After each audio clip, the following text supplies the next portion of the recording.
My name's Artemis, and we are rapidly approaching the end of the year, which is, of course, also the end of the decade, which I reckon is about as good a point as any for us to pause and take a little step back and reflect on the things that we have learnt, the things we have gone through, and how they might help us in the future. So, based on that intro, you can probably guess what it is we are going to be doing this week. Let's have a look at some of the things that I have learnt in 2019 and how they're going to help my 2020. Yeah, fuck it, let's do it. I've made that decision. We're doing that now. Number one is it works if you work it, which relates to getting the help that you might need, such as me actually getting off my arse and going to get counselling this year for a lot of the issues that I had, which ultimately was a fantastic decision. I got through a lot of the stuff that was troubling me. I managed to use a sounding board in the therapist that I had and could, get my issues off my chest and figure out a way to move forward. They gave me the methods, and that's the important part. I had the methods that would then help me in the future, and help they did. When you have the methods to deal with your depression and anxiety, you are less dependent on other people, and if you are constantly worried about being a burden, such as me, then you can do it yourself without ever having to go to other people, which might sound a bit insular, and it's not that I can't go to other people, but it's that I should be able to do it myself. Now I can. Case in point with the anxiety side of things, the travel anxiety is always going to be there, but I can sort my shit out with that. Complaints such as in the workplace, where big issues can arise that would normally have me looking to do some damage to myself or something else, like punching a wall, headbutting something, or spiraling into a deep depression, can be solved with simple things such as thinking it through and breathing exercises. And that sort of shit is incredibly great. It's a really nice mark that I can look back on and go, hey, look, fuck, I improved on that. Wow. And also, going forward, 2020, that's going to be really useful shit, because stress is always going to be there. You're always going to have the same struggles. You just learn to get better at defeating them. So, yeah, I gained a few weapons to go and stab that fucking dark asshole in the corner of my brain, and I'll shank the fucker. Right off the back of that, we have self-sufficiency, which is something I've been trying to focus on because I have been very outwardly dependent on other people, which, there's people in my life now that I can trust and I can depend on, but if you can do it yourself, it's usually a bit better, because you're going to spend most of your life, what do I say most of the time? You're going to spend all of your life with yourself. You are going to be the person that you spend the most amount of time with. Therefore, you should be the person that you can rely on more than you do other people. And it's not a bad thing to go and ask for the help. It certainly is not. It is not something you should be ashamed of or worried about. You should go if you feel you need it. But I got to a point where I was asking for the help so often that it was pretty clear that I was asking other people to do the shit I should have been doing myself. And I learned how to do that. And I learned how to keep doing that, because it is a very important thing. You have to take ownership of yourself. You have to learn about your own process, how you process things and how you can get through it. And obviously, once again, going into 2020, that's going to massively help, because, I can enjoy the time with my friends without having to constantly keep asking them to fix the same problem that I should have been fixing myself, because, hey, look, I'm doing it. The third thing that I learned this year that might help in the future is that things were a-changing, the times they are a-changing. So with this one, it's more along the lines of relationships and sexuality. So calm the fuck down. I'm really sorry to disappoint some of you. I ain't gonna be coming out as like wanting to suck dicks. Really sorry, really sorry. In fact, it's kind of gone in the other direction. Like, as the year went on, as my life has gone on, I feel a bit more sexual pulsed as time ticks away, and a bit more uncomfortable with it. And that's fine. That's just me discovering it. And that's, it might change. Who knows? This time next year, I could be a cum slut. Yet I do not know what the future has in store. And if that's the way it goes, fuck it. That's the way it goes. I will not stand in front of that change. But that's the way I went with that.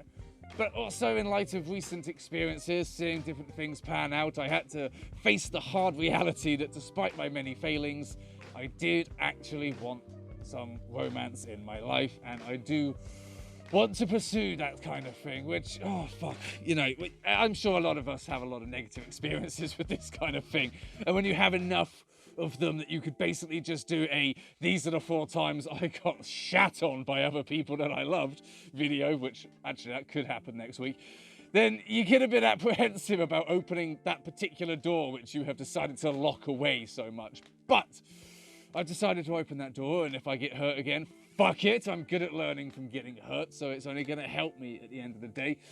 And yeah, that's going to be a bit of a focus, because, I mean, it's something I want in my life, it's something I feel like I could very much need, and it's something that will bring me happiness, which means it is definitely worth my time and attention. Things work out better than you previously have expected. Now, paranoia is a massive cunt fueled by anxiety. They go paw in paw together, and I feel like a lot of the times you need to recognize when you have been very scared about something and it's turned out to be absolutely fucking fine. For instance, travel anxiety. I was terrified that the flight delay would fuck us up entirely. It did not, and there is a moment I was sort of living my life fourth dimensionally, sat in the terminal at Heathrow going, you're going to think back on this, and you're going to remember setting yourself up to think back on this, that this was a time that you were really paranoid and really scared and anxious, and you got through it, and it wasn't as bad as you thought. And well done past me for setting me up for that weird kind of Inception-style realization, because it's true. Sometimes you have to benefit from that previous experience and learn that it's never actually going to be as terrifyingly bad as you are making it out to be. That risk versus reward kind of balances out quite nicely. And going forwards, that's going to help when I start to get paranoid and shit. And hopefully it should help you guys as well. If you get paranoid and shit, like, it's never going to be as bad as you think it is, okay?